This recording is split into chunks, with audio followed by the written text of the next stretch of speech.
Alright, today we're going to be working in Illustrator making these three little somewhat simple cactus illustrations. Doing it to introduce a couple new ideas as well as reinforce some things you've already learned. Probably the biggest thing that I really want you to come away learning from this one is clipping masks and certain kinds of line work.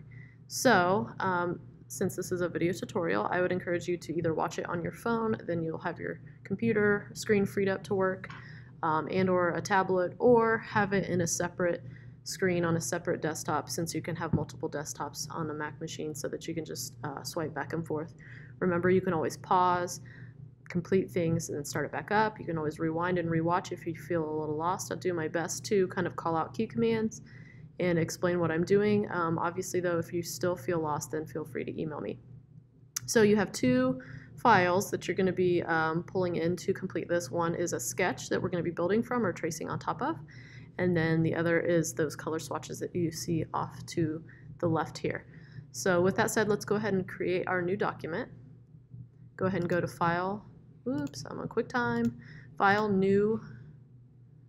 We are going to make this guy 10 inches wide by 8 inches tall. Go ahead and click Create. Okay, and then the next thing that we need to do, and this is going to be kind of a new concept to you guys, but we're going to be doing this with the next tutorial we're going to be working on in class together, if we are doing things in that order, and that is bringing in a sketch. So a sketch that you either obviously did on paper, scanned in. Sometimes I take pictures of my sketches with my phone. Or maybe you sketch them on a tablet like an iPad Pro, and bring it in, and basically you're just ready to bring it in to build vector on top of, and then you will eventually delete it. So there's a couple different ways you can do that, but I just like to go up to File, Place,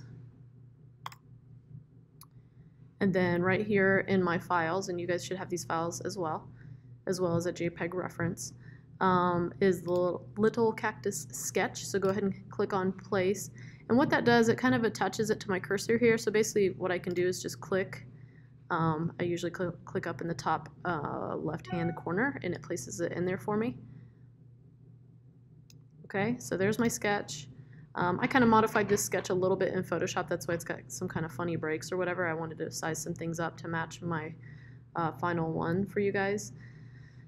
What I like to do is build my line work first, and then go back in, and today we, in class, learned about Pathfinder. I like to combine things and get things in pretty good shape, and then once I get into the color phase, then I sometimes add some shapes, usually things like highlights or shadow shapes, once I'm in the color phase. But what I like to do is just kind of get that base line work down first. So another thing I like to do is get into my layers and just kind of generally get things organized in the way that I want them. So if you go over and look at my finished file here, I have quite a few layers. So I have the round cactus, I have, I don't have these organized too well. We'll do a better job on ours. I have the other cactuses, I have layers for the flower, I have layers for just the clipping mask of the pattern that goes in the vase, which again we'll talk about. Then another layer for just the kind of base vases. And obviously some of these things we'll draw once and duplicate. So I think the vases will be one thing we will execute first. And then my background, which will be the very last thing that we do. And then here's the sketch. So going back over our document, first let's go ahead and save this. So go to File, Save As, and as usual I like you to name it little, by the project name first, Cactus underscore your last name underscore your first name. Click Save. Okay, yeah, save it at Illustrator CC. And then I'm just going to name this layer Sketch. And then what I like to do is dial down the transparency of my sketch. I could go over here to transparency and dial down the percentage, but there is kind of a neat thing that you can do on the layer itself. If you go click on the layer and go over to the menu, you can go down to template, and it kind of does that for you. It's kind of a setting preset for that. So it dials down the transparency, and it does the next step I would have taken, which is lock the layer so that I don't accidentally draw on top of it. So then what I like to do, sometimes I'll just hit create new layer a few times, and I might make too many or I might make too little right off the bat, but I start kind of thinking about the order here, right? And I talked about how important order is in Illustrator. So what's going to be on top of what? So we're just going to kind of focus on the vases first, and we know that they're going to kind of be at the bottom. So let's put vase, and we will probably make other layers based on this initially. Cactus 1, starting from left to right. Cactus 2 and Cactus 3. And then maybe I'll go ahead and put flowers because I want those to be separate. And we'll just let the flowers be on their own layer. And then I'll just hang on to this layer just in case I need it down the road, and I can always put it wherever I need it. But we're just kind of starting with the base here. So then the next step that we'll take is start just drawing in the line work. But for some of these things that we know are going to be identical, which really is only going to be the vases, I will just draw one of them and wait until I get to the color mode and then duplicate them for the other ones. Okay, so as I mentioned, the way I like to work, and everybody works a little bit differently, is I like to just get my line work down, like I mentioned. Some people go straight into starting to build shapes, build colors. It's totally up to you, but I'm going to teach you my method, and obviously you can, down the road, decide what you like to do. So with that said, I will usually start with just a black line and no fill, and go in and start drawing these shapes. Now these illustrations are kind of built off of kind of basic shapes, so we're mostly going to be using the shape tool. But one thing you always have to be paying attention to, besides your fill and your stroke, as I mentioned, is what layer you're drawing on. So if we want to keep things nice and organized from the get-go, we just got to pay attention to where we are.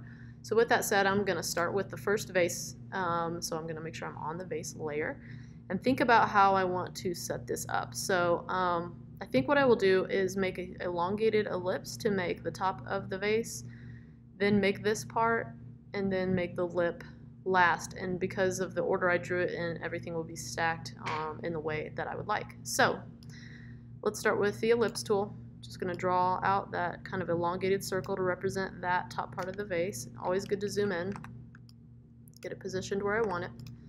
Now this shape down here, if I want to be super duper systematic and make sure I keep things nice and symmetrical, then I would want to kind of build things in that manner. So with that said, in other words, I want to make sure this angle of this side of the pot is the exact same. And so I could eyeball it and probably get it pretty close, but if I wanted to be super duper just uptight about it, which we're gonna do, I'll show you how to do that. So I'll probably just go ahead and start with doing the same kind of ellipse to represent the bottom. Right, so I clicked, drug that out, kind of matched it up as best I can. Now I want to stretch both of these sides at the same time, so I'm holding down Option, kind of stretching those out a little bit. Okay, and so we're going to be using the Pathfinder. I'm really only looking at this bottom line at this point. It's not going to stay a circle. So now, P for pen tool. I think what I will do, I'll start up here because I know that I'm going to be drawing another lip up here to cover that up. Come down, then you'll notice Illustrator will kind of snap things in place for you, so I do want it to match up perfectly with this side of that circle. Click here, click here. This side doesn't really matter because I'm going to be using the Pathfinder to combine two versions of this. So I'm just making literally 1/2 of the pot. Okay, so now I have that side. Now what I want to do is make a duplicate reflection of this. I'm going to go up to Object, Transform, Reflect. I'm going to tell it I want it to flip vertical so I can preview to make sure that's right. But here's the thing, I don't want to just flip this one, I want a copy of it. So I want to keep the original and make a copy. So that's what has happened here. While it is still selected, I'm going to click and hold down Shift, and what that does is it keeps things locked into the same plane for me here, and all I have to do is move it over to where I want it to be. All right, now this one, yeah, I'm probably just gonna have to zoom in and make sure things are snapped in nice and even. Now here's the thing. The sketch is imperfect, but what we're drawing is symmetrical and perfect. So with that said, I'm not gonna worry about the fact that I've kind of gone over here on this side. I'm gonna just let my sketch be the sketch. Or I could select this whole thing and kind of shrink it down, I guess. And that way I'm shrinking it down in a way that everything's still staying nice and symmetrical. So maybe that would be the way to go. I think I'll do that instead. All right, so with all of these selected, so I'm taking the regular selection tool. Remember, it's key Command V. Click and drag across all of the shapes I want to combine, and I'm gonna go to my Pathfinder. I need to get mine opened up here, Pathfinder. And I'm going to use Unite, which is right here. So I have all of them selected. Clicking on Unite, now I have one nice solid shape to make that vase, kind of main body part of the vase there. Now here's the thing, I want to make sure these two are perfectly vertically aligned with each other. I don't think they are right now. I can kind of tell that this hangs over too much. So again, the sketch isn't perfect, but what we are building we want to be. So I'm going to use I'm going to select both of them, again with the selection tool, hit horizontal align center, and they're nice and centered for me. Sorry, my notifications to take my trash out tonight keep coming up. All right, so now we're ready for the lip. This one, I think, let's see, how do I want to do this? Let me look over here and see if I can remember exactly how I went about this one. Oh yeah, oh actually this is on top. That's what we're going to do. Okay, we're going to change up the order here a little bit. All right, so for the lip, let's do, let's see what I want to show you here. All right, let's use another way to get something symmetrical. I'm going to start with just a regular rectangle. We're probably going to switch up the order here a little bit. Drag it across here. And I know I need to get that angle that I want, but we will do that with a warp tool. So that gives me an opportunity to introduce you to a new feature in Illustrator. Just going to really zoom in and get that lined up perfect. Zooming is always your friend. All right, so I have this. Yes, it's not the right angle right now. So what I'm going to do is go up to Object, down to Envelope Distort, over to Make with Warp. Whoa, went really crazy. With Warp, with the Envelope Distort, you have these warp options. And so this is the right one, I believe. This is the one I want, Arc. The only thing I don't want is it going in that direction. So you'll notice if you play with this bend slider, I can get it about where I want it to be. The only thing we're going to have to adjust after we expand it is getting these angles of the sides back in. I wonder if this one would be better actually. Yeah, let's change it to this, not this arc, but this arc. I don't know why. Yeah, I don't know. Let's change it to that one right there, right here on the list. So I did about -8. Yeah, I think that's about good. Let's do -12. Go ahead and click OK. Now I have this in here. It's kind of still in this warp mode where it has this kind of mesh thing attached to it, which is good and all, but I think I would like to expand it so it's just a regular shape at this point. So I'm going to go up to Object, Expand. Remember we expanded when we did the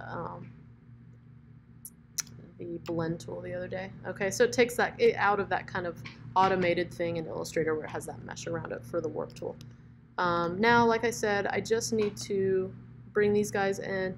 So sometimes I cheat a little bit and I might just select that point and say, okay, I held down Shift and I hit my arrow key twice in, 1, 2. Now I'm going to do that over here in the same direction, 1, 2. Only problem is my little, it put a curve on these guys and I don't really want that, so I'm just going to use the handlebars to straighten those out. If you get those handlebars perfectly aligned up, it'll just straighten it back out there.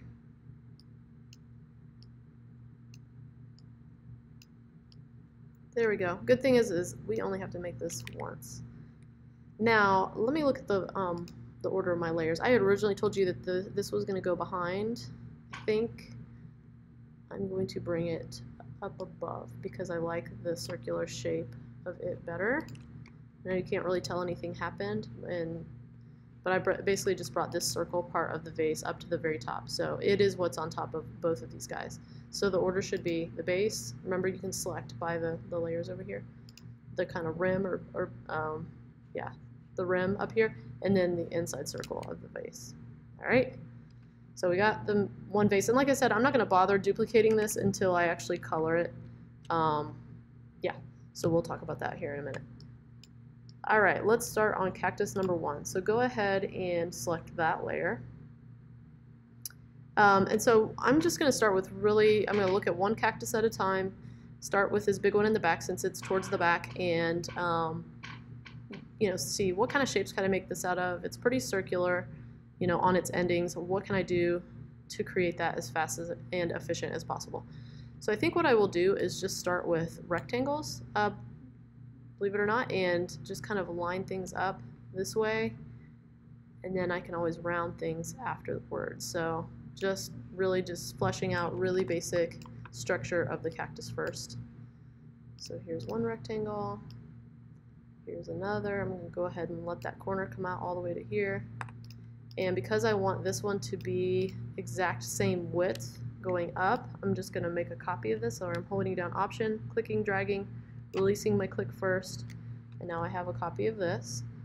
I'm going to rotate it. I want it to go ahead and pop up at a perfect 90-degree angle, so I can hold down Shift until it's at a perfect 90-degree angle.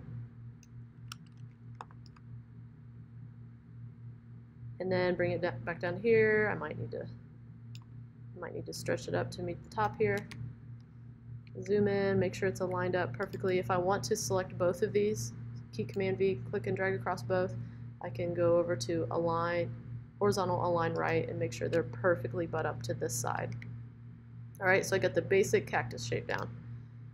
Let's, I want to see something real quick.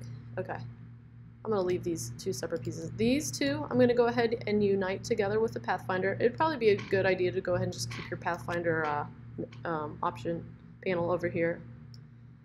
We're going to be using it a lot. I'm going to combine those two. I think I will keep these two separate and make sure the arm one, which is this one, is below the main body one, which with the order I drew it in, I actually made this one on top. So I'm just going to drag it down below. Just for the sake of doing some of the things, I'm going to keep these separate shapes. But now it's time for the rounding. So when I want to round things, if I want to round two corners at the same time, I'm going to use my Direct Select tool, key Command A. I'm going to click on this point, hold down Shift, click on this point.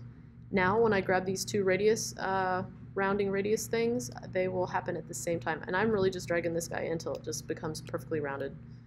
Same for over here. Direct Select tool, key Command A, click on this one, hold down Shift, click on this one, round those till it's completely rounded. Now these two, we'll try to do them together. Hold down Shift, click on both. But I have a feeling, yeah, I'm looking at only this. I'm getting this one where I want it first. I have a feeling we need to do these separate. They're going to have to be done at different extremes of rounding, and you just go ahead and use your eye on that one so they look about right, like they match up with each other. There we go. So we got our first big main cactus, and you'll notice that, you know, I have all this other detail in the finished cactus, but pieces of the different color variations and obviously the needles and stuff, that we're going to do that in the color phase. So let's go ahead and move on to these other cactuses that share the same base with the big main cactus. So I'm looking at these shapes. I'm thinking rounded triangle probably would be my way to do this. Yeah, I think I'll do that. I think we will quit worrying about using perfect shapes and just kind of draw this one with the pen tool and then round it as we want it. So I'm going to hit P for pen tool. I'm going to draw, I'm going to start down here, maybe down into the vase a little bit. We can always trim that bottom off later. I'm going to click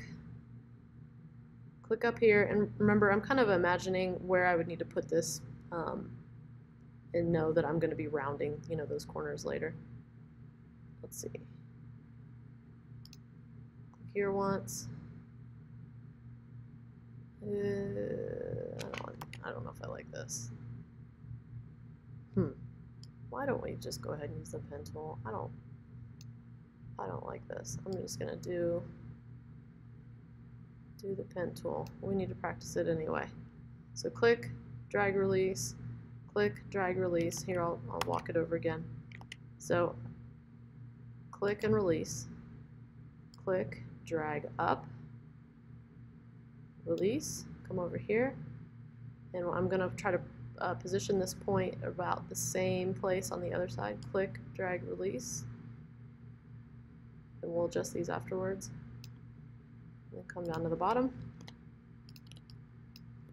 And I decided these are a little too sharp, so I'm just going to use my direct select tool and even these out a little bit. So I was going to use a shape, changed my mind. Sometimes that happens. Decided the pen tool is the way to go. What I love about the pen tool is I can just keep, or anything about vector really, is I can just keep molding things until they feel about right. Alright, so instead of drawing this again, I might as well just borrow this one. So I'm going to hold down Option, click, drag, release my click first, make a copy. I'm going to hold down Shift so that I'm constraining proportions and size it down. I'm going to roughly position it up here, and then I'm going to tilt it. So now I'm just using the regular selection tool, or rotate it until it's right in shape. So that works pretty well. Now I have those two shapes, and that was pretty quick.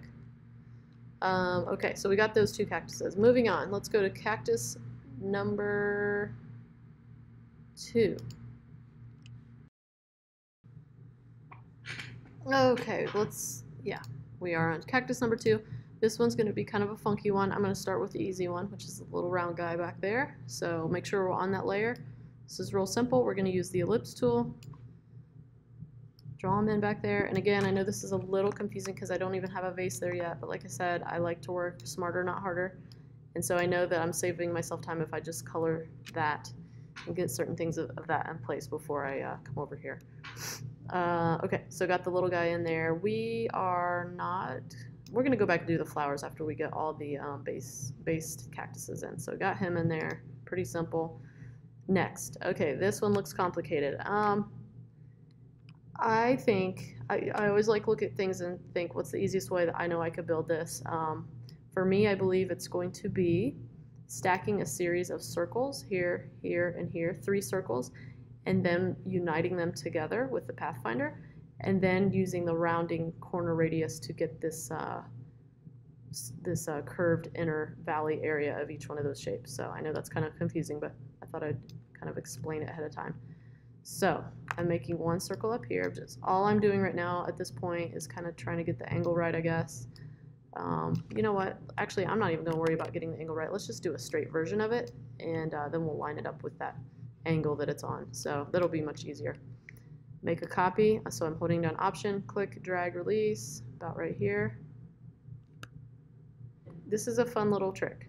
I just made a copy. If I hit Command D, D as in dog, it will actually pop in another one. It kind of records that copy that you made, and it says, okay, well, if you hit Command D, that means you want to make an exact same copy in the exact same movement that you did just now.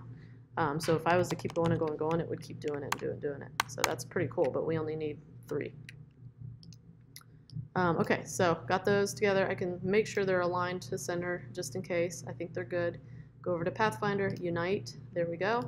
Now, all we're concerned with at this point are these little inside guys. So I'm going to use my direct select tool, key Command A, grab these inside points. I know that I have just those because they are darkened now, where the other ones are light or white. Now, all I have to do is grab one of these and kind of watch all of them, and they're going to come out to whatever I want them to be. So this looks pretty good to me, I think. I can already tell by looking at this, it's a little bit fatter than the one I have back there in my drawing, so I'm going to go ahead and hold down Option and squeeze it in from both sides. But now I can go ahead and kind of size it up, tilt it, get it in position. And you know what? It doesn't have to match the sketch exactly. Sometimes when I'm tracing some of my drawings that I bring into Illustrator, sometimes I just decide, hey, this looks better, so that's okay.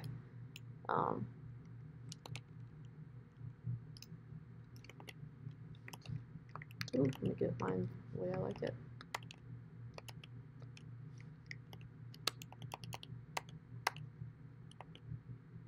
There we go.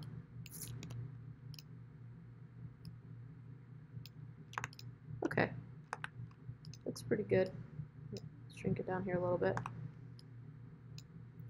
Okay, we'll get to the other side another time. So we got our 2 main cactuses for Cactus 2. Time for Cactus 3. This one, well, no, let's start over here. Let's do, for this one, let's use the Ellipse Tool. We're going to work on this base part first. So I'm just going to kind of roughly draw that out and angle it, but I realize that this shape really is it's more thicker at the top. So I'm going to grab the handlebars at the top of the circle and just simply pull these out. We'll try to pull them out evenly because, again, we're kind of going for a pretty symmetrical, regimented look with this whole illustration. Might skinny this up just a little bit. Whatever I do on one side, I'm going to try to mimic it perfectly on the other. Hitting V for selection tool, so I just get the whole bounding box. Use the tools to get it shaped in the way you want. Great, now this one's easy. Super simple, just elongated oval. Right, so we got cactus number 1. Just now realizing, whoops, I should have drawn this one first because I want it to fall behind, but it doesn't really matter. I just try to draw things in the right order so that I don't have to rearrange things later. But let's go ahead and get that drawn in and we can change the order of it. This one, I think I'm going to use the pen tool. I think I'm going to go click down here, click up here, click up here, click over here, and roughly click down here, and then I'm just going to use the rounding corner radius and just drag that in until it fits.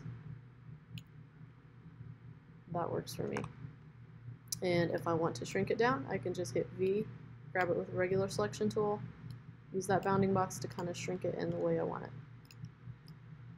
Okay, always go in and grab my corners, my points and my paths here. The only thing that happens is if you use the rounded radius tool, it kind of loses that ability to go back in and use that again to adjust things. And so like up here, it added these extra points I don't really care about. Oh, now I'm really messing things up. Let me back up. I think it was fine the way it was. I'm just going to leave that alone. Sometimes removing points helps, sometimes it doesn't. But I'm going to smooth these out a little bit.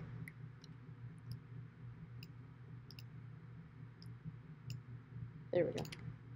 So make sure it's smooth. That's why I always zoom in.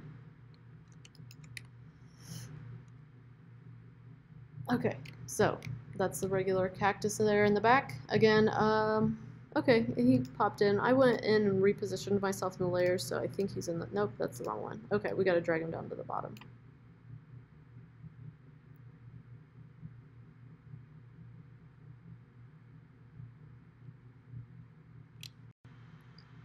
Okay, let's go ahead and get this cactus here in the back. I really should have, like I said, drawn it first. So we'll just have to reposition it. This one I think we'll keep it super simple. We will just use the pen tool and just kind of draw a, so this one kind of grows out to be thicker towards the top. So I'm just going to kind of draw a rectangle that's just thicker at the top, and then we'll use the rounding radius tool feature to round this top area. So with that said, I just kind of go up here to where I know is the top of the overall cactus and just go ahead and square it off for now. So you have to do a little bit of eyeballing. I don't worry about coming down into the vase, for now, because I can always use the order of things to cover things up or make modifications. Now I'm going to use the direct select tool, key command A, click on these 2 top points only. Remember, it's dark if they're selected, it's light if they're not. Round this top radius, and perfect. So it takes a little bit of an eye, but basically I just drew a box around it and got it there. So this one is, like I said, it needs to be below our other cactus here. So by selecting on it, I know I can see, as long as I have the Cactus 3 layer opened up, and see where it's at. I'm going to click on it, drag, and take it down to the bottom.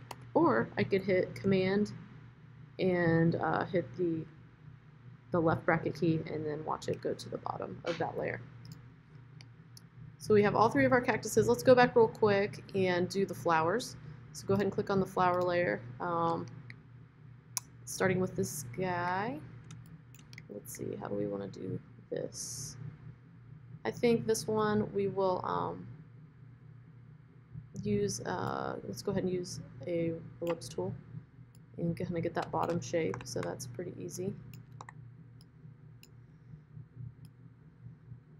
All right.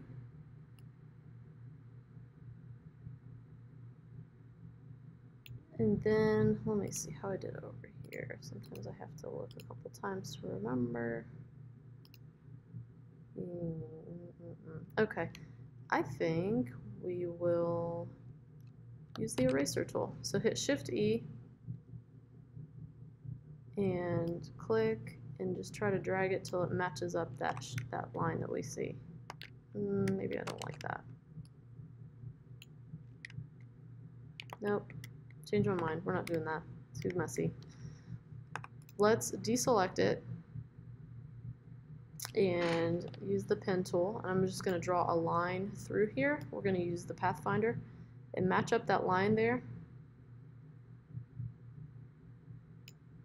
Just making a line because we're going to use this line simply to slice through that shape, okay?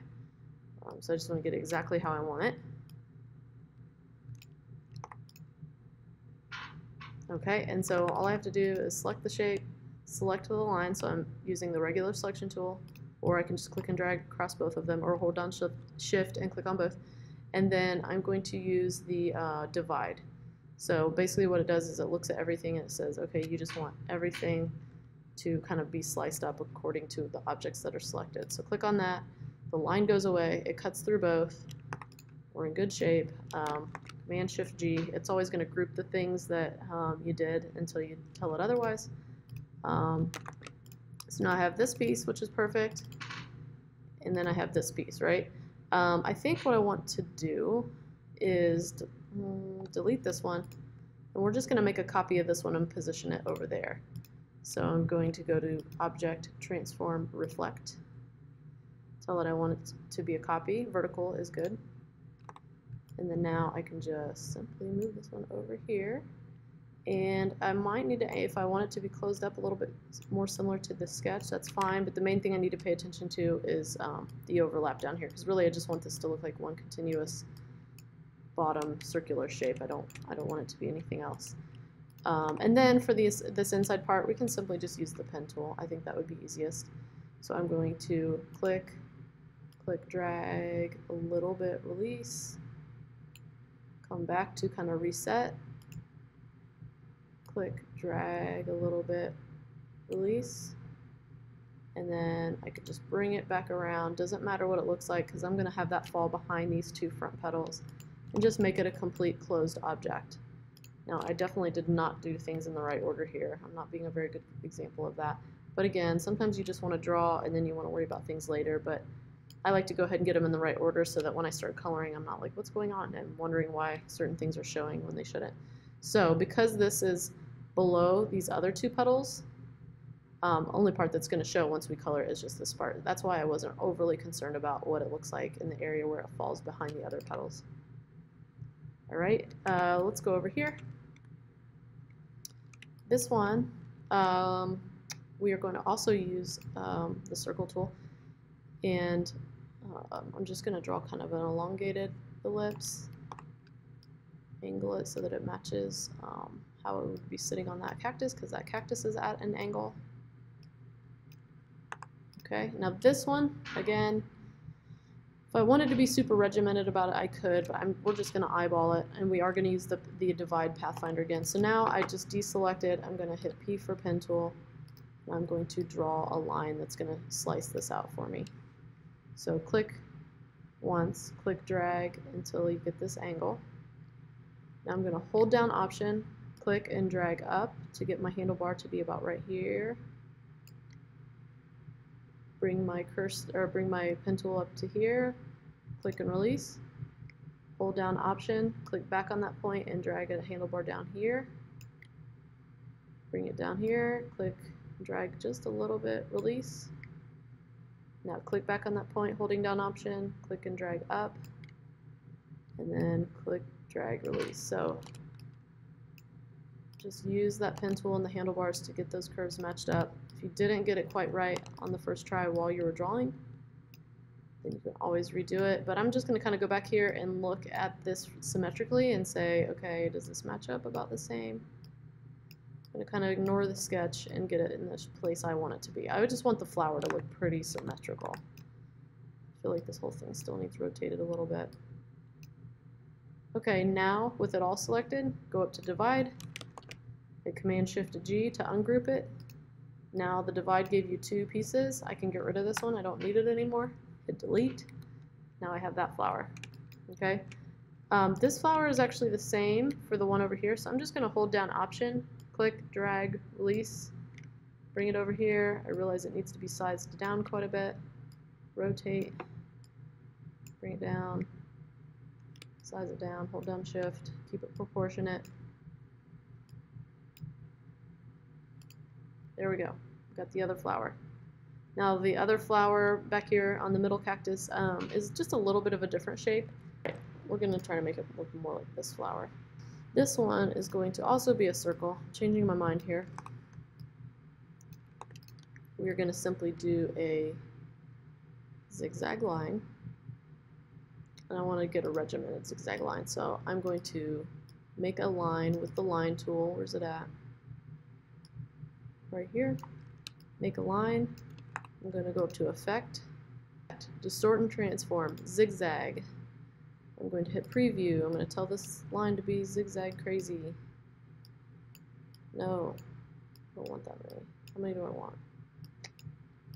How many do I want? No. Yes, that's good. That's good. Let's make it more subtle. I'm going to be having to size this down though. Looks good. Click OK. I'm going to expand it.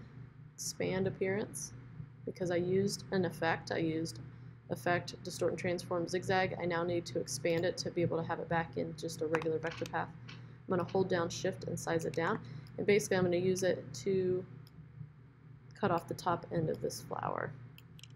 All right, squeeze it in at the side, get it at the right angle. I'll use a little bit of your own eyeball here. That looks pretty good. Nope, let's just keep it sharp. I say we keep it sharp. Alright, select both. Divide. It's over here, Command-Shift-G, so I'm ungrouping it so that I can delete this top part. And now I have my flower. It's pretty good. Like, get it up towards the top here. Make sure the angle's right. Maybe size it down a little. Boom. Alright, we have all of our flowers. And now the next step we are going to take is color. So now we are ready to color. As I mentioned, we already have colors that we can use. So I'm going to show you how to get those loaded up. They're provided with the files that came with today's exercise. So if we go to the Swatches panel, to load up a library, we can go to Open Swatch Library, Other Library, and locate our file. So wherever you saved the files for today, that is where that's going to be. So I got to locate mine very quickly here.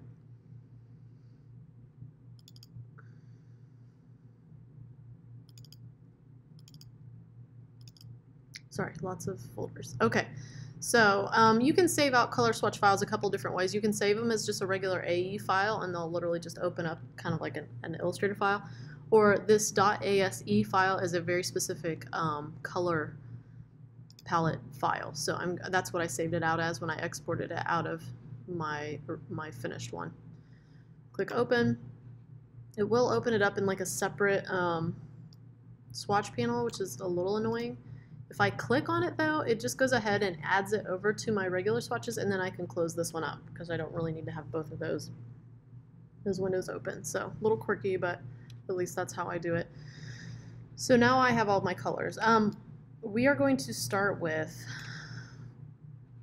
just getting base colors in. So I probably will have to go back and forth here a little bit and reference it to remember what I did to build this initially. So we're going to get just base colors in first, and then take care of the clipping mask and coloring of one pot so that we can duplicate it for others.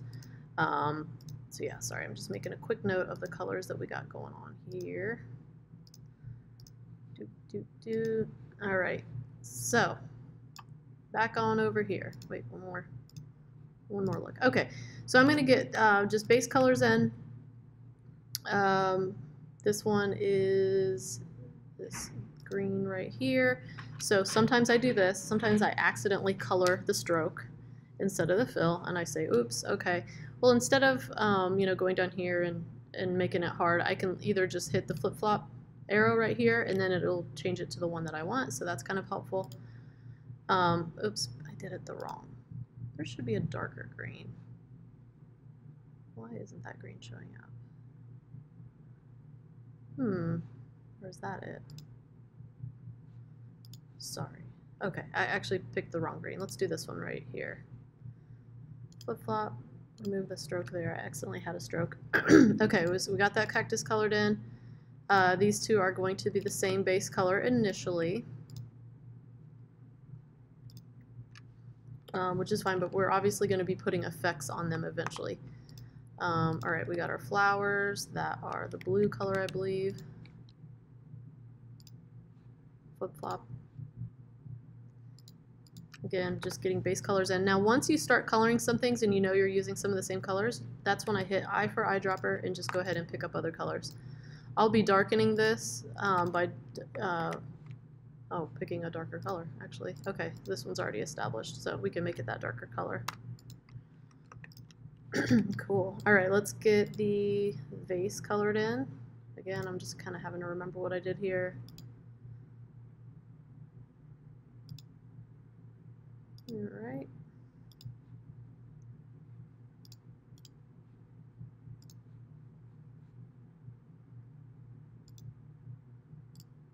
Got our brown. Get rid of the stroke. More brown. This, I believe I just kept black, so I'm just going to invert that so that it has the black fill. Okay, I think I am missing a brown here. Apparently I had two color browns. So we're going to make this lip of this face just a little bit lighter version that I don't have saved up here. I forgot to get it saved, but that's okay. Sometimes I'll do this. Sometimes I'll say, well, I just want like a little bit lighter version of one. So I want this to stay the darker brown, but I want this one to be a little bit lighter brown. So I'll go ahead and lighten that up. Click OK. Maybe a little bit more. All right, cool. I like that color. Since I've established it as a part of the color scheme, I probably want to go ahead and save it in there, make sure it's a global color, click OK, and then drag it down into my colors. I am noticing here though that my other colors didn't get established as global colors, so I might want to go ahead and take care of that. Go in and click some of these and tell them to be global. Maybe I'll tell the whole, oops, let me deselect that. What if I could tell the whole group to be global? Apparently not. So before I color, I'm just going to go in and tell all these colors to be global. It's just always wise to have them to be global so that you can make changes easily down the road and it will apply to your whole artboard. Sorry, this is kind of tedious. If I had established these colors ahead of time by making the color group, I could tell the whole color group to be global, but I didn't catch it in that phase. I loaded it in and for some reason it lost its global capabilities. Okay, so got that cactus set up. Let's just go ahead and get base colors in for the rest of these. Got a reference back here.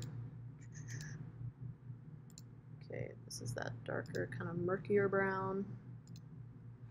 Get rid of the stroke. This one is the light, kind of neonish brown, or I mean green.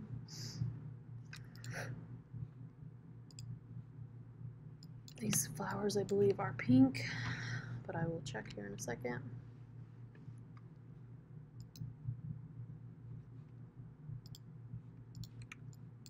This one is the bluish color.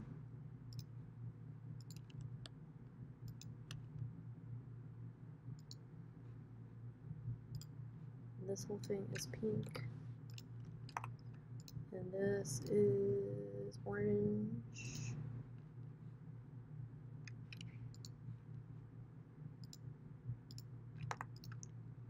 Let me double check some things here. Oops. This one's the opposite. It's this lighter teal. And I gotta get rid of the stroke. Okay. Got the base colors in. We're gonna take a break there and take care of these vases. Alright, we are going to duplicate the base of this vase. And I'm just going to do it with the layers, okay? Just one way to make a copy of things. So I know I want this whole thing as a whole, and it's made up of 4 objects. So I'm just going to drag it down on top of here. It's going to make a copy. I'm going to name it Vase 2. Let's go ahead and name this one Vase 1. Okay, drag it to the top. I'm going to keep Vase 2 selected, and this is a nice way, just as a helpful hint. Sometimes you'll have things stacked on top of each other because, well, in this case I made a duplicate, so there are literally 2 vases in 2 different groups stacked directly on top of each other. If I just tried to select the top one, I would accidentally select both. If I just tried to select portions of the top one, that would be one way to select the top one. But if I want something underneath something else, layers makes that a little bit easier for you, especially if they're already nice and organized in a group by themselves or a layer by themselves. So in this case, I want vase number 2 selected so that I can move it into its new place over here. So I simply just click on this circle of the whole entire layer, and it selects everything inside of it. And I'm able to drag it down over here and position it where I want it. I should probably, yeah, I'm gonna have to do some modifications to make it look like the cactuses are actually sitting in there, but we'll worry about that later. Make another duplicate, Vase 3. I like to keep these in order, so I'm going to drag it down here. It doesn't really matter too much, but I like to keep things in order, and then drag this one over here. And it's going to be the same deal. We're going to have to do some modifications. I might eventually make a new layer for just the lips of the vases that are on their own layer up here. You know what? Let's go ahead and do that. I'll make a new layer. I'm going to grab all 3 of these guys. They are in separate layers, so I'm going to just group them, and when I group them, what it does is it pulled them from these 2 layers and brought them all into vase number 1 because that was the topmost layer. But I don't even want to keep it there. I actually want to take it then now and drag it into this new layer, and let's call it Vase Rims, and take it above all the cactuses. That's just going to make it look like they're sitting in that pot. That way I don't have to modify the cactuses. They are just looking like they're sitting in the correct position based on the order of things in Illustrator. I need to bring this one down a little bit. So now I don't have to worry about modifying those shapes. That's the easier way to work. It's all about order. So you can see it here. These are on top now. If I was to hide them, they would show the vases. Now the base of the vases are down here below. So I probably should just name those base, but whatever. We'll just leave it that way.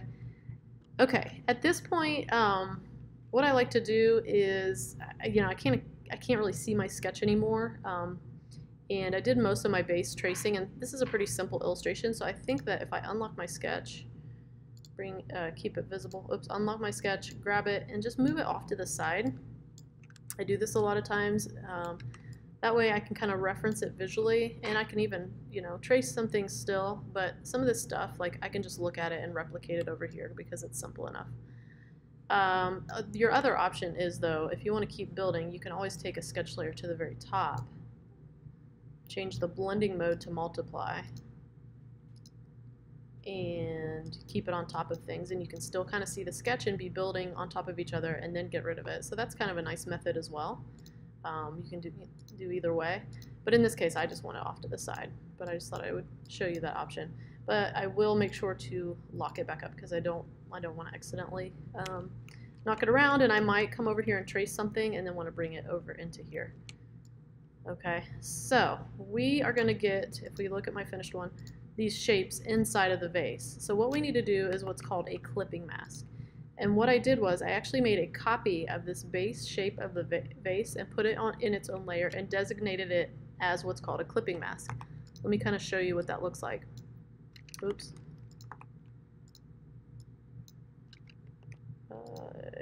Why is that not moving? Hold on, let me see if I have something locked here. See how that is moving on its own, and it's kind of, you see the representation of the shape of the vase, and then you see a representation of the rough shape that the only part that's showing is inside of that vase. That is called a clipping mask, and it's all in its own layer here. So we're going to borrow or make a copy of the shape, take it to its own layer, and do a clipping mask for all three of these, okay? All right, starting over here, let's grab a copy of this shape. Excuse me. I'm going to hit Command-C, Command-F for copy to front. I need to make a new layer. And then I'm going to open up this layer, and I see my new copy that I put up here, okay? I want to keep my brown one because I want to keep that brown shade back here because clipping masks, they don't have, once you turn them into clipping masks, they're just a window. They're clear. They only are there to show things underneath. Okay, so we'll call this V1 for Vase 1 pattern. We'll keep these all together so that it makes sense. So this one will always stay on top of here. All right, so inside of this layer, I want to draw my shape, my pattern, right? I'm going to, the first one I'm going to draw is going to be kind of this, I think it's the orange color, or the kind of reddish color. So I'm just going to go ahead and pick that up. Oops, I want to make sure nothing is selected. So I'm deselecting everything. Pick up this color, and then decide how I'm going to draw this shape. I think I'm going to take advantage of some of the automated stuff that I can do to get a really super, just even squiggly line. So I'm going to draw a line at this point, just a straight line across. So I grabbed the line tool, held down shift, and dragged it across here. And the reason why I'm drawing it over here is because I kind of want to get it as close as I can to my original drawing. I'm just going to give it a black stroke for now so I can just see the line. So I really didn't need to pick up that red quite yet. We're not ready to color it. All right, then I'm going to go up to Effect, Distort and Transform, and then instead of doing Zigzag, no wait, let's see, what do we want to do?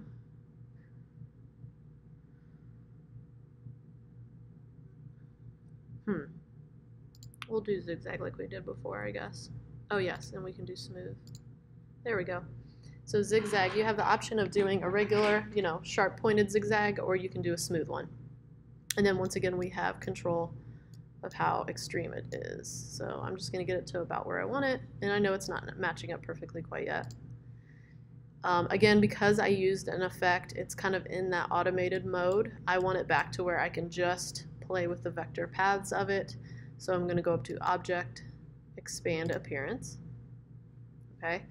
I don't need all of this line, I just need a little part of it. I might shrink this down a little bit first, but I'm still going to want to probably trim some of this off.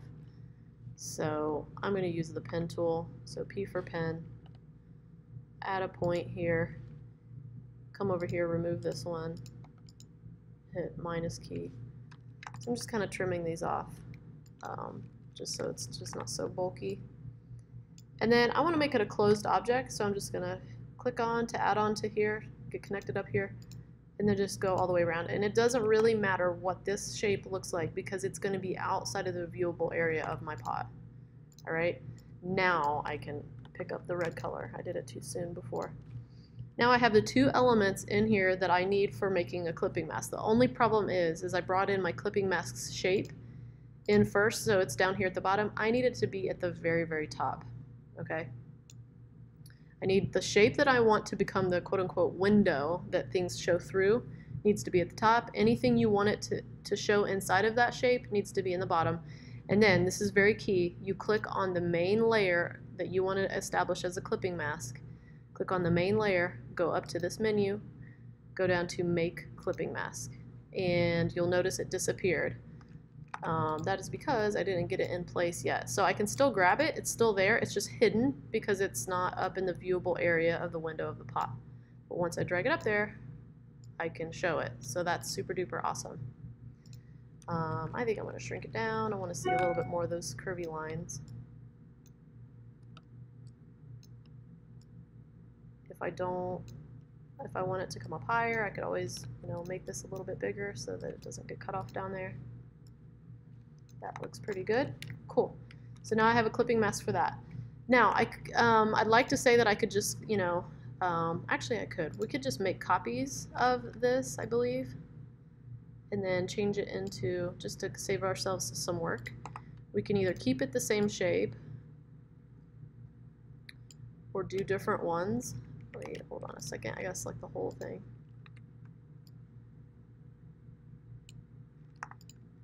Only thing is with moving it like this, obviously I'm going to use my arrow keys. That's what I like to do to nudge things around. I just want to get it lined up perfectly with this vase.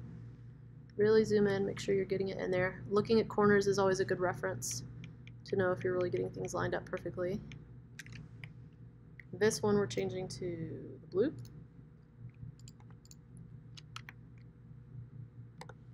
Same blue that's over here. So that's a quick way to do it. And then put this in place, put it in the right place. I'm going to rename it Vase 2 pattern. I can remove the word copy out of it. Now we can duplicate this one, drag it down here in the layers, go ahead and name it V3 pattern, get rid of copy, grab it, I'm using the layers to grab it, so that you have everything, drag it up here. Using the arrow keys to just kind of nudge it right into place. Make sure it's lined up there perfectly. Right, and that one is going to be purple, I believe. Oh, we have not used the purple yet. There it is. Oh, I only want this. Boom. Alright. Now, if you wanted to get, creative with it, you'll notice in my original sketch, I actually, I drew, different shapes. We could do that. You can change it out for different shapes. I'll leave that up to you. You would just want to, make sure you're in that layer and go in here and draw a different shape. Do the regular zigzag, or you can just use the pen tool and do, kind of a blocky pattern for each one. But I will let you do that on your own time to kind of practice that on your own. All right, so now we are ready to start working on some detail to really make these cactuses look dynamic. So we'll start with adding this kind of two-tone coloring thing we have going on, right? So on this one, it's the whole shape, and then we have kind of this half shape that is like a lighter tone, or kind of like a highlight, as if light was hitting. So really, even when I'm doing such a simple illustration, I'll kind of just choose roughly like a light source, or at least from what direction it's coming from. So in this case, if you'll notice, everything that's light is on this side and everything that's dark's on this side. So maybe my light source is kind of over in this area. And the rules are being broken a few times here, but that's the kind of general thing that's going on. So we are going to use a couple different methods to get this kind of perfect break on things. I'm going to show you a couple different ways. We'll start with this cactus. So what I like to do is use a lot of copy to front. So for this main part of the cactus, I'm simply going to hit Command-C, Command-F. So that made a perfect copy of the shape right on top here. I'm going to hit Shift-E for the eraser tool. I'm going to make sure the eraser tool is a decent size. And what I'm going to do, I can kind of already just line the eraser tool about like this, hold down Shift, and literally click and drag down. And what that does is it erases one half of that away, and that's exactly what I want. Go back up into my colors, pick that lighter green, make sure it's the fill that I'm changing. Sorry for all my email noises. Uh-oh, looks like I don't have the right green. Well, you know what? I'm going to pick my own lighter green, or let's do this instead. Let's keep it the regular green and instead see what a blending mode might do.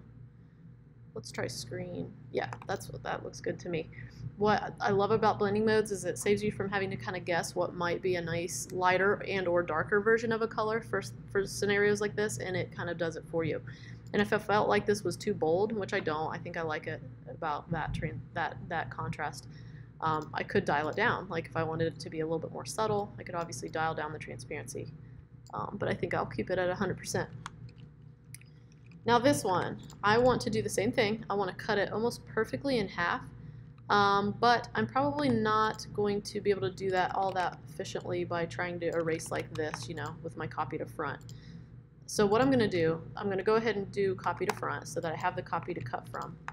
I'm going to, real quick, just switch back to so that I have a black stroke with no fill. And kind of go back to that same method that I made this original arm of the cactus for in the first place, and that's kind of just drawing a line. So at this point, all I'm paying attention to is kind of drawing a line perfectly across. So I'm holding down shift that cuts this cactus arm in half. Okay, so I can go ahead and just roughly draw it, and if I'm not happy with how it's cutting things in half vertically and horizontally, so I kind of want to see an even amount of space from here to here and an even amount of space between here and here, because I'm going to use this line with the Pathfinder to just slice my copy to front in half after rounding the corner here. Okay, so I like where it's positioned. Now I just need to round this corner. So direct select tool, select this point, round it. I'm just trying to find something that matches nice evenly between these two roundings, and I've got what I need. Just need one thing you need to be careful of. This line that we're going to use to cut through this, you need to make sure it comes outside of the end of our shape that we're cutting through here. Alright, so I'm going to select this, hold down shift, select this, open up my Pathfinder, click on divide, and now I have two segments now. I only need this one though. They are grouped together because every time you use Pathfinder or a lot of the automated stuff in Illustrator, it likes to group things. So I'm going to hit Command Shift G. It's going to break those two apart. I'm going to go ahead and delete this one. I don't need it. I still got my whole arm of the, I like to call it the arm, the back of the cactus there. I just want to color this one that same color. Only problem well, I guess I don't mind that being on top. I don't know if that's how I had it falling behind over here, but I kind of like it sitting on top like that. That's kind of cool. I could maybe even round that for kicks. Yeah, that looks pretty cool. Sweet. So let's work on these two. These two, same deal. This one, you know what? I'm just going to use the eraser tool. I think I can just slice those two in half, or maybe I could use the knife tool. So I'm going to do, wait, let me remember, this on this side. Okay. Copy to front. Got my copy. I'm going to go ahead and make it that green. Let's see, what do I want to do? Where's the eraser tool? Let's try the knife tool. See how it'll do for me. It's hard to control. I don't think I like that. I think I'm going to use the erase tool, and even if I don't get it quite right, what I like about it is I can just hit minus key or pen tool minus and remove any points in between, and then I can just straighten that right back out. So it's basically made up of these two pieces. Look what happens when I pull it out. It changes back to that darker green because it's on white now, but when it's over top of this green, it gives us that nice contrasting color because we have chose a blending mode of screen for it. Alright, this one, do the same thing, copy to front. This time though, the green's going to be on this side. Pick up this color. I'm using the eyedropper tool. Just hitting the I key on the keyboard gives you the eyedropper tool, allows you to select an object, hit I, pick up the color, and now you have it. And I had already done copy to front, so I have my copy. This time I want to erase away this side. Little squiggly, so I'm going to hit minus on my keyboard. That activates the remove point pen tool, and I can straighten those out. Cool. All right, we'll go through and do that to all the cactuses, and then we will do the needles very, very last. This one, let's take a look. This one, I believe, all I did was copy to front.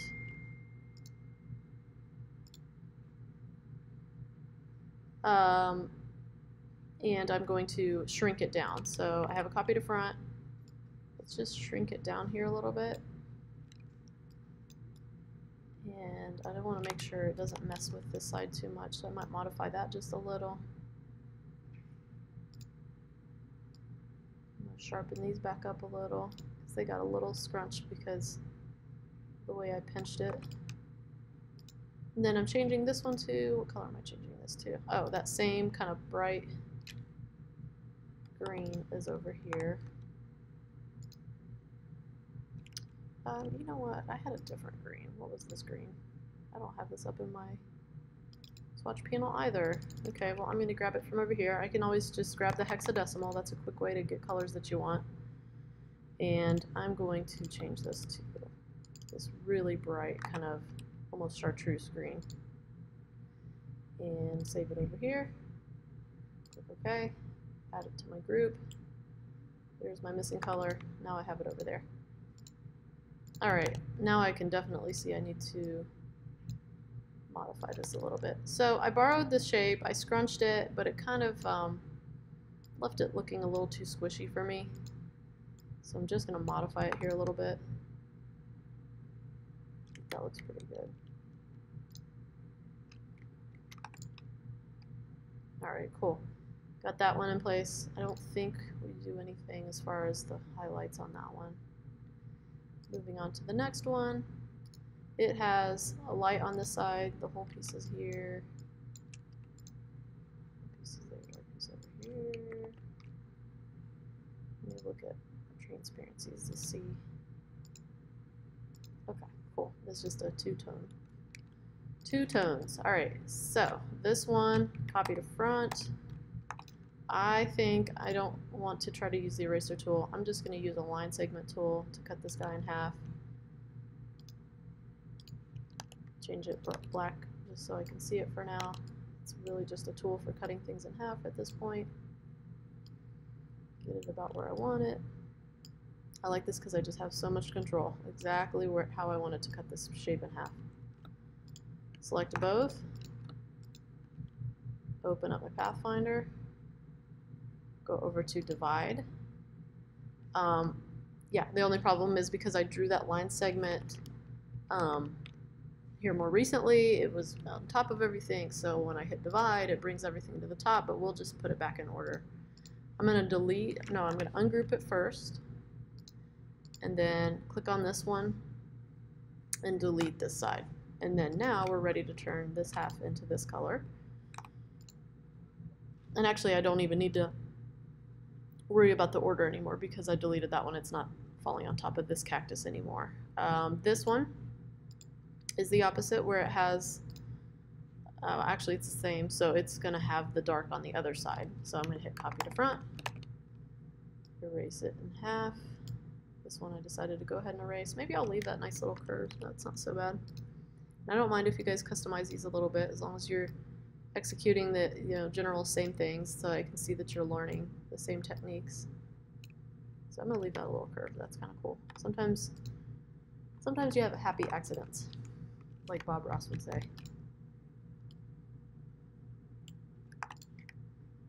All right, cool, happy accident. Got all the base colors in. Now let's go back and look at our flowers and kind of other parts of the cactus. This guy I had decided to give it kind of a two tones on one side.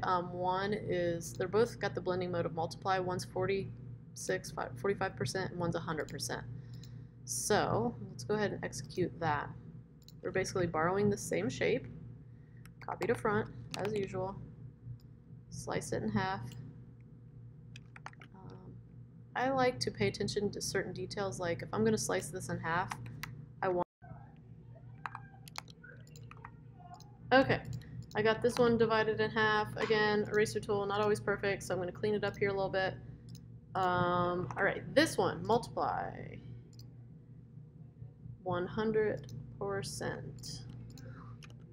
But I'm going to divide it in half, and I think I will give the knife tool a try here. Here we go. It tends to do better with curved shapes, so then this one I'm just going to dial down to about 45%. And that kind of gives it a nice look there. Again, I like these to be lined up perfect, so I'm going to put a point there, delete the one away from it, and that gets it right in the shape that I want. So definitely, again, that's another example of using, adding and removing points to kind of modify things and change up your graphics. This one, yeah. Flower, same deal. We're just going to copy to front, erase in half, copy to front, erase in half, change the blending mode to multiply. So I'm going to do that really quick, and then this one's already colored for us. So copy to front, erase in half. I know I want it to actually be the same as this one, so why not use the eyedropper tool? Command, or not Command I, just I on the keyboard. Click on the object you want to change, which it was already selected, and then inherit from the one that you have. Might change the shape here a little bit. Same deal here. Copy to front. Go ahead and change it to the blending mode. Erase it in half. Oops. This one I might have to just roughly do and then go in, because it's going to be really hard to get perfectly on that part there. In fact, I still didn't. So really zoom in sometimes. Then I can just remove this point. So I hit minus on my keyboard. That gave me the minus pen tool. Now it's perfectly cut in half. That works. We are almost done. Now all we have left to do is our fun little needles. And so basically what I did with these is I made a path. I used the width tool, which we have touched on a little bit, I think, and shrink those down on both ends and then thick them up in the middle. I made a couple different weights of that and then literally just sprinkled them all around, changed the angle. I liked keeping all of mine at like this kind of the same angle or whatever. This one's a little bit different. It's like a more of like a V shape, but again, I've used the width tool to thicken it up and then bring it to a sharp point. And then we will, one thing at a time, then we'll do these lines here. All right, so needles. They are brown, or let's see, what color did I make these? Are they black or brown? I think they are the brown. So I'll just start with making a line, giving it a stroke. Start off a little bit thicker, I guess. Make sure it is the brown that I want it to be. So this darkest brown. Make sure the stroke is on the forefront. Let me zoom in here. All right, so width tool. Let me make this a little bit longer. Width tool is this guy right here. Shift W is the key command. It's the awesome tool that allows us to control the width of a path at any given point so we can have line weight variation. So what I'm going to do is click, drag, and just go ahead and put an anchor point for the width here, and then sharpen these guys out. Okay, so that's one, and I can always make these longer. And like I said, I'm going to make just a couple variations. So this one is roughly about, for whatever reason, 2.6 points thick. Maybe I don't like it, maybe that. Maybe I'll just do one that's 1.5 thick. And just play with those. So, all right. I think on mine what I also did, I didn't want them to be too sharp, because I added another area of width kind of towards the end here so that they don't go so sharp. But I always want this middle part to stay thicker. Something like this for these skinnier ones. Take this back down to 1.5. All right, there we go. I'm just very particular. Maybe this one's a little bit shorter. Actually, I'm gonna make these quite a bit shorter. There we go. All right, and then really, I just kind of manually went in here and did this. So we will fast forward through doing that. And then these I just crisscrossed. I'll just let you do that on your own, but try to do a variation, a nice creative variation of some thick ones, some thin ones. And then once we finish that, we'll come over and do this one.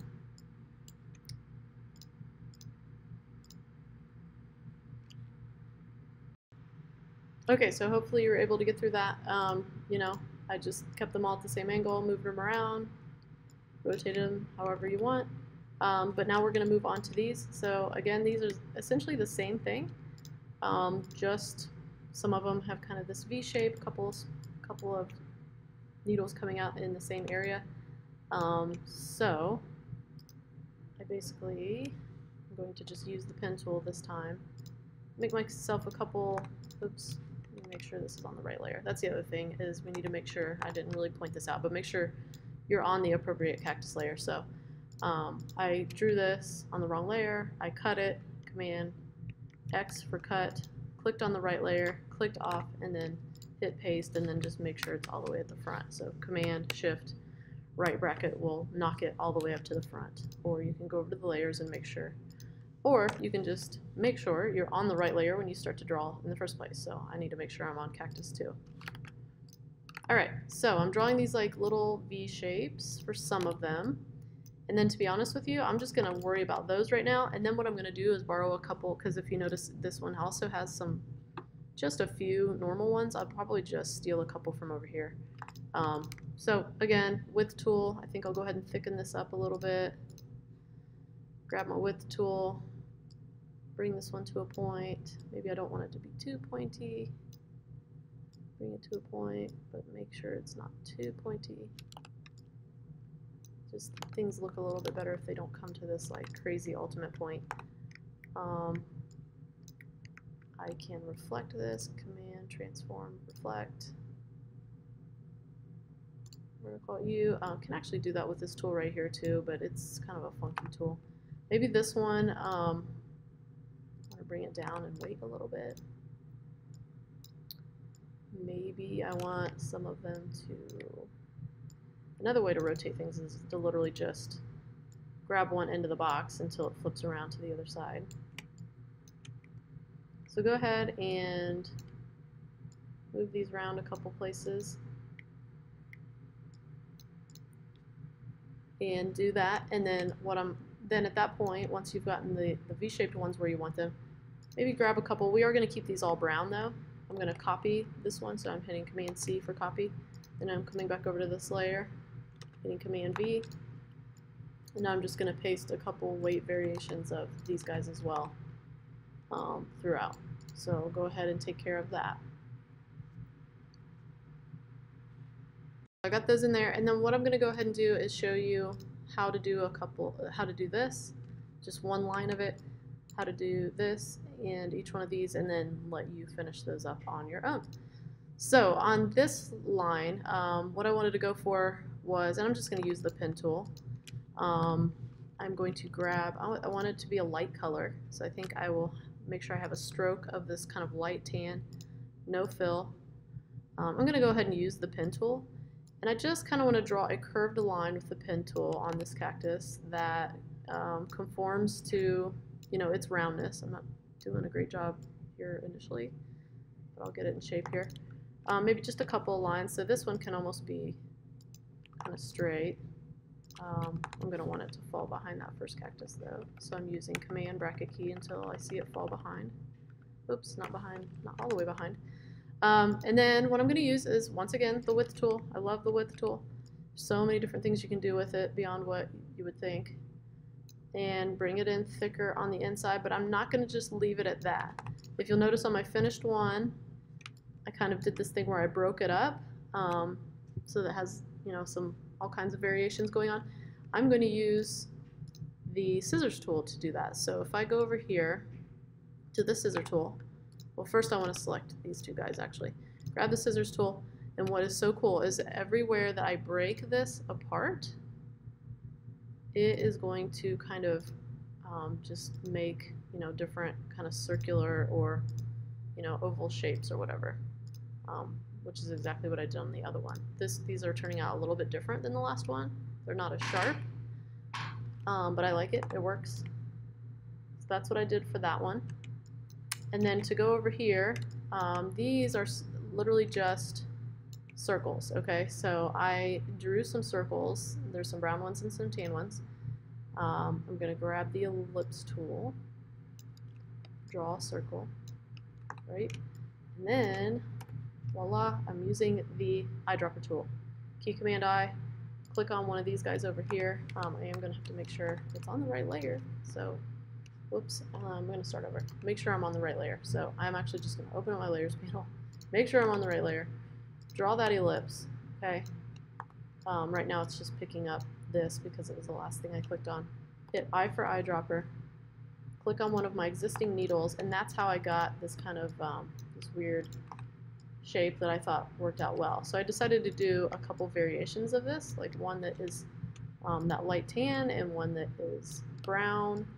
And then what I do is go through and just kind of mix things up a little bit. Now that one's a little too thick for me, so I can definitely control that weight. Yeah, I don't like how thick that is. That's way too thick. Let's bring it down to like 2 points. And actually on this over here, I might go through and change up the weight of this a little bit too. I think that's kind of cool. It's definitely cool. Okay, so, and I decided these would just kind of exist along the lines, around the edge. And then the other thing I did is, as I made copies, you know, maybe this one's smaller, maybe it rotates this way so that the thinner part is, you know, changing up a little bit. You know, maybe it's just a little bit thicker. So I will let you do that. You just take those all the way around the edge, mix it up between tan and brown, rotating them around, maybe having 2 different thicknesses, because that's kind of the theme we have going on here. We kind of have this style consistency going on where we have, you know, we're keeping things simple, but we're still varying up some things with 2 different stroke weights. And then finally, on this guy, it is actually the exact same method as this that I just did on the other one, except for when I cut those up, I deleted some of the paths in between. So let me show you what that would look like. This one has tan. Let's do that one up here. So I'm going to grab myself, make sure I'm on the right layer. P for pen tool, make sure that I have a tan stroke. I'm going to go ahead and establish it to be 2 points in thickness, and then first one I'll draw will be right here. Okay, it's pretty good as far as the flow. Width tool, thicken it up, not too thick. Bring it to a point, bring it to a point. While I'm at it, I'm just going to go ahead and draw the other one. Where did I position that before? Okay. Put it right here on the line between these 2 kind of color tones. I can go ahead and just inherit that by using the eyedropper tool. Now, scissor tool. This time, let me zoom in a little bit. I kind of did it in a couple really, you know, small increments like this, because my plan is to go in and delete these smaller ones. So there's kind of a gap in between. Oops.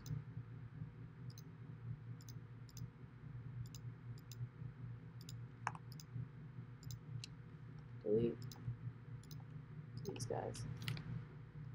So now go in and repeat those. If you feel like some of these are too thick, you can always change the weight. I'm feeling like that got a little too thick. Maybe I want to go down to 2 point for some of them.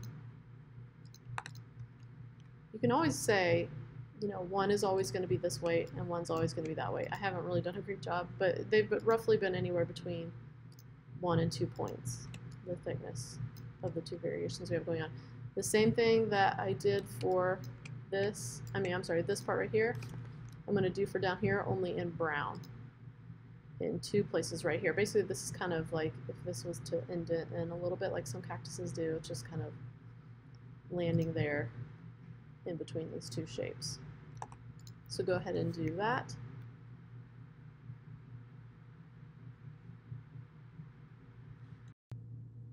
All right, we got our needles, we got the cactuses all finished. The only thing we have left to do is to put a background in. So you could keep it white, but I decided that a nice little kind of tan background would be good.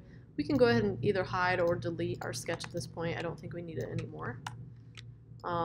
So I'm going to, well, I had this leftover layer 7. I'm going to drag it down to the bottom. If you didn't have one, you could obviously just make a new layer. Name it background. If we want to go ahead and lock up all of our layers so that we don't accidentally bump something around, that's fine. And just as a quick tip, if you want to lock a group of something very quickly, literally just click and drag up, and whatever you drag up across it will put a lock in there. So that's what I just did. Oop, just like that. All right, background. I'm going to do that tan color, so I'm going to just draw myself a giant rectangle here in the back, fill it with the same tan color, I believe, that we, did our needles in and stuff, which is kind of cool. It kind of makes those needles and, these parts look like they're just kind of knocked out of the color. And then I just kind of wanted to highlight or just give a little bit of a lighting effect, right, on behind each cactus. So what I did, and don't mind my squeaky chair, is a gradient, like a lighter, like a white gradient, radial gradient, that flows from 100% or off percent of the white to 0% of the white. So I can really just draw one of these, and then I can borrow that shape for the other two. So I'm drawing this giant circle right now. Right now it's just filled with tan. I'm going to change it to, I'm just going to go ahead and activate a gradient. So by default, depends on what's in yours, but mine has the default of a white to black gradient, which works for me. I'm going to change it to radial. I'm going to duplicate by holding down Option, click, drag, release, or I can literally just make a new color stop and change it to the color I want, and I want it to be white, whichever way works, but either way we just need to get rid of that black. We don't want the black. And then I'm going to tell this end to be 0%. Right now it's so subtle that I can't see it too much, so I'm going to hit G, so I activate the gradient tool. Whoops. Actually, first I'm going to enlarge this circle. G for gradient. I don't want to drag the gradient like control arm right here outside of the bounds of the circle, or it's going to kind of have that hard edge. I want that 0 transparency to stay inside of here for sure. However, I can have the gradient come out, peek out from behind where it's at a little bit better by adjusting things on this side. But we want the most extreme part of the gradient to stay inside of the shape so that we don't have that kind of hard edge show up. And that looks pretty good. If I don't want it to be completely 100% white, I could either dial down the transparency of this end of the gradient, or I could just dial down the transparency of this object altogether. So I might do that, so it's just not too bright, but still helps highlight the cactuses. Once I have made one, I can go ahead and make a copy down here, and a copy over to here. And that looks pretty good. I know that these are running off the edge, but most of the time in Illustrator it doesn't matter too much, because your end result is you're either going to be printing this or you're going to be exporting it out as a file, and it won't show. It'll basically cut off at the artboard, which will be fine. So that is it. That's the end of the cactus tutorial. If you have any questions, don't hesitate to ask.